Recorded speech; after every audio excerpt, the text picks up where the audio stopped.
Hey everyone, thanks for clicking the video. I don't know if you can see, but I'm currently in a hotel room, fun stuff. But I've been reading online, and that's kind of why I wanted to make a video about how Nick Chubb, extending him as a possibility for the Cleveland Browns beyond this last upcoming year, which will be his last year in his contract. So the 2021 season is supposed to be the last year in his contract. And as you can see in the title and description and all that stuff, why the Browns might not choose to extend him, I think that's a very decent possibility that could be the case, and I have a few reasons why. First of all, Browns fan here, in case you didn't know, probably mentioned that like 10 times all over the place along the video description. Big fan of Nick Chubb. I think he's a beast. I think it's kind of used too much from Browns fans and the media, but I do think it's the case where he is kind of a true leader in the locker room with the work he puts in. You could kind of just tell by how people respect him in the locker room based on all the interviews, based on the field conversations you would see in the mic'd up videos, and just kind of the work ethic that Nick Chubb has, and just based on his production on the field too. That's not a coincidence. I think that's straight output from his work that he's put into making sure he's in shape, making sure he's in football shape, and understanding, how to be a good running back in the NFL. With that said, I don't know necessarily if this front office is going to give him an extension, and a few of the reasons why. Number one is because we have an analytical front office, as we all know. I don't know, as much as they say they love Nick Chubb and they do value any position, blah, blah, blah, I think that's a little bit of a BS. I do think the analytical stuff does come into play, and I just don't think that that running backs are truly valued as maybe some other front offices might have them valued compared to our current front office. And I don't necessarily think that's a bad thing. I do kind of agree that running backs are probably one of the lesser positions in the NFL of need and of allocating so much capital towards, just because they're so plentiful and they come around all the time. As you can see in every draft, there's usually at least 2-3 studs drafted every year, and that's talking about studs. And then there's obviously some good players that come out in the out of number 3, 4, 5 in the draft for running backs. They're usually a handful that come out pretty well, and that's why they kind of turn around pretty quick, and teams don't really need to worry about allocating a lot of money for them. So that's one thing going against Nick Chubb. I also wanted to show a little information I found online for why I don't know if it would make sense for the front office, even from my perspective, to sign Nick Chubb, and I'll kind of show you why right now. So as you can see in the screenshot I included in this video, it kind of goes over some of the larger contracts for running backs in the NFL currently. And what I kind of think is a point of interest is the annual basis on the right column for the average salary or annual basis that the running backs make per year. And I thought, looking at the top of the list, it's kind of interesting to see what running backs are on the top of the list, and do they really justify having that, and where would Nick Chubb fall into play when it comes to that? At the top of the list is Christian McCaffrey, and my personal opinion is that he's the best running back in the NFL. Yes, even over Nick Chubb.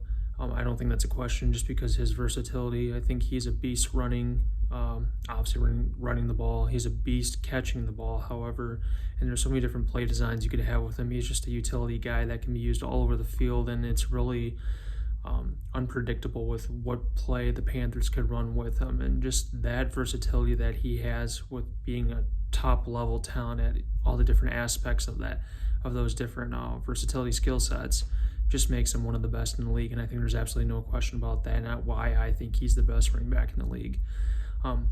Looking at the rest of the list, though, it's kind of interesting to see Alvin Kamara up there, who I do think is justified.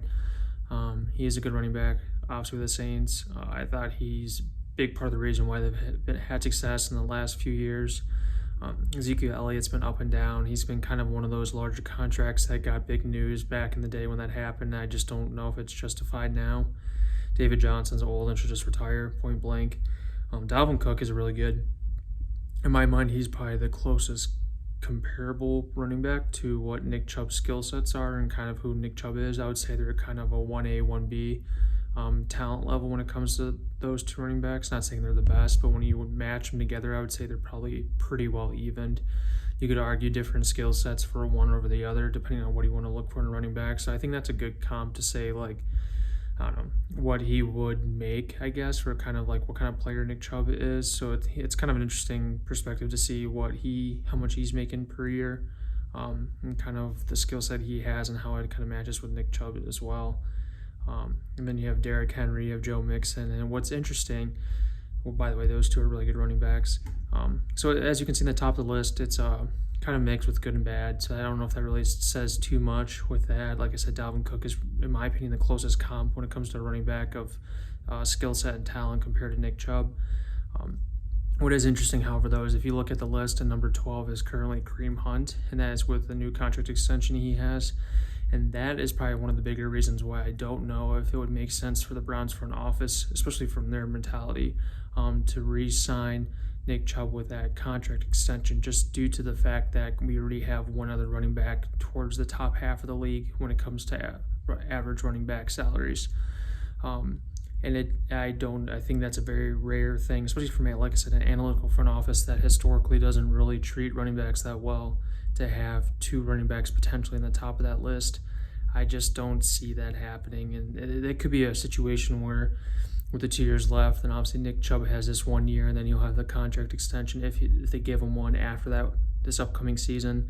So it'll essentially just be 1 year of Kareem Hunt and Nick Chubb playing together on their two new contracts. And I could see the case maybe where that might mean Kareem Hunt is gone after that, just because it doesn't make sense to have that much money allocated to a position that is dime a dozen, or they come around all the time. So I would say from that standpoint, it'll be tough for me to see them extend him from that basis. Now, in my personal opinion, I'm kind of torn between it. Yes, Nick Chubb's a good player, Browns fans, we all know that, blah, blah, blah, but we have to realize there's only so much money to go around the team. And if we have the opportunity to allocate, let's say 10, 50 million based on what I'm looking at here, use it for some other position like a linebacker or a safety or a corner, I think you're telling me that we wouldn't want to have Kareem Hunt potentially as our main guy making, let's hypothetically, 4 or 5 million in 3 years down the road if we keep him, and a rookie running back, and then we have the rest of that money allocated towards a defensive star instead of just having Nick Chubb make it. It's a point of discussion. So you could argue both ways, depending what you want. And one thing too that people need to realize, that either way, the Browns have Nick Chubb for this upcoming season, and we have the opportunity to franchise tag him the following year. And I have some stats from ProFootballNetwork.com I looked up, and it says the projected 2021 franchise tag for running backs is $11.1 million. So I think that's pretty interesting. So we could hypothetically, obviously, finish out his contract for this upcoming season and then franchise tag him for that following season, where he'll be making probably, let's say, 13 million, assuming the running back contracts will go up because everything goes up salary-wise moving forward. So that's a possibility, and then we would have him for 2 more years. I don't hate the idea of doing that and then just kind of playing it by ear and seeing if he's still a top-level talent, just because we know, as we should all know from Payne Hillis, running backs, it's hard for them to keep the longevity of that skill set and just being a top back in the league, just due to the nature of the position.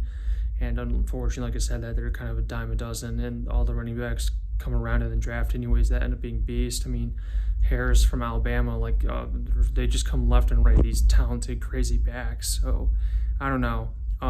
It's kind of an interesting point, and that's kind of why I think the front office might, right or wrong, like I said, I'm kind of torn personally. I could see why they might not sign Nick Chubb, and we might move forward either with just Kareem Hunt, a drafted running back, and Kareem Hunt, or maybe even give her both of them 2 years down the road and just have a drafted running back and maybe a mid-tier free agent. Either way, it's going to be interesting to see, especially with all our players that, fortunately, we have good players that need to have contract extensions, and especially if Baker plays well and we end up giving the extension, we're going to not have a lot of cap moving forward. So I wouldn't be surprised to see 2 years down the road, if it actually, even from an offensive standpoint, if it's going to be a situation where we have Kareem Hunt, Jarvis Landry, and Odell Beckham Jr., and probably have to pick 2 of the 3 or even 1 of the 3 moving forward after that. So it'll be interesting to see how that plays out too. Like I said, with defensive contracts starting to come up with like Denzel Ward. So I have Denzel Ward being a lot of money, and I think we should extend him no matter what. That's my opinion. And then potentially another guy or two that we might get in free agency that might be expensive, or a guy that we might re-sign that maybe turns out to be a stud, like a future Grant Delpit if he ends up being a beast, or Ronnie Harrison, somebody like that. Offensively, yeah, we're going to have some big contracts in the offensive line. Obviously, the wide receiver situation with Odell Landry. And then Austin Hooper's going to be a decent chunk if we decide to keep him. I wouldn't be surprised if he's a cap casualty. And yeah, so it's going to be interesting to see how that plays out. And that's also part of the reason why, too, I think we need to, as Browns fans, really pay attention to the draft still. It's still very important with seeing if we can acquire young talent throughout the team, even if it's on offense, which is loaded right now, just so that we have that future flexibility moving forward.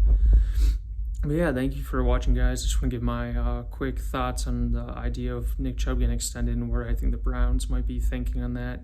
Like I said, I'll be interested to see. And I think one thing of note, too, be very curious how he plays this upcoming season. If he still has a really good season, I bet you that might sway one way or the other, help make a decision. But I think as of right now, my guess is the front office might say no. So I'm curious to think what you guys think in the comments. If you want to leave a comment, please like and subscribe. Trying to make some YouTube content for Cleveland Browns from a Browns fan, just because I think it's fun, and I think obviously we all like to talk about this topic now, especially the team is good, but even just in general, Browns football is the best. Nothing replaces it. So yeah, thank you for watching, and see you next time.